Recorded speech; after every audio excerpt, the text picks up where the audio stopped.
University grant commission यानी UGC के नए नियमों पर रोक लगा दी है। ये नियम साल 2026 से लागू होने वाले थे, लेकिन फिलहाल कोर्ट के आदेश के बाद इन्हें स्थगित कर दिया गया है। यूजीसी द्वारा बनाए गए इन नियमों का नाम promotion of equity in higher education institutions regulations 2026 है।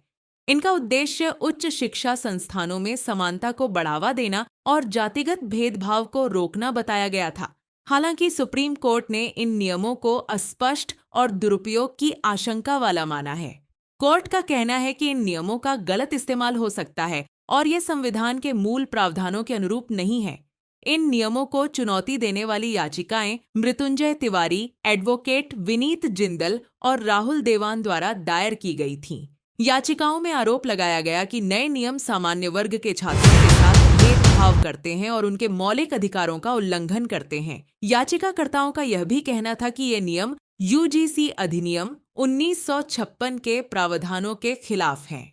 यूजीसी के नए नियमों के तहत हर कॉलेज और यूनिवर्सिटी में equal opportunity centre, equity committee और इक्विटी स्क्वाड बनाना अनिवार्य किया गया था। इसके अलावा 24 घंटे की हेल्पलाइन और ऑनलाइन शिकायत पोर्टल की व्यवस्था भी की गई थी। इन नियमों में जातिगत भेदभाव की परिभाषा को व्यापक किया गया था, जिसमें ओबीसी छात्रों को भी शामिल किया गया था। लेकिन इन नियमों का विरोध करते हुए कहा गया कि इनकी परिभाषा एकतरफा है और इससे जनरल कैटेगरी के छात्रों को संभावित आरोपी के रूप में देखा जा सकता है। सुप्रीम कोर्ट ने केंद्र सरकार को संकेत दिया है कि इन नियमों की भाषा में बड़े बदलाव की जरूरत है। चीफ जस्टिस ने इन नियमों को अस्पष्ट और दुरुपयोग के लिए खुला बताया है। कोर्ट के आदेश के बाद अब यूजीसी के 2026 के नए नियमों पर रोक रहेगी। फिलहाल देश भर में 2012 के पुराने यूजीसी नियम ही लागू रहेंगे।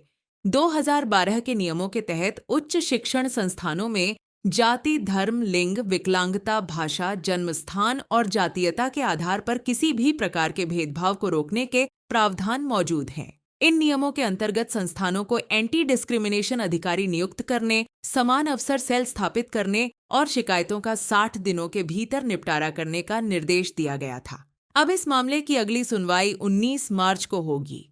तब तक सुप्रीम कोर्ट के आदेश के अनुसार 2012 के नियम ही लागू रहेंगे।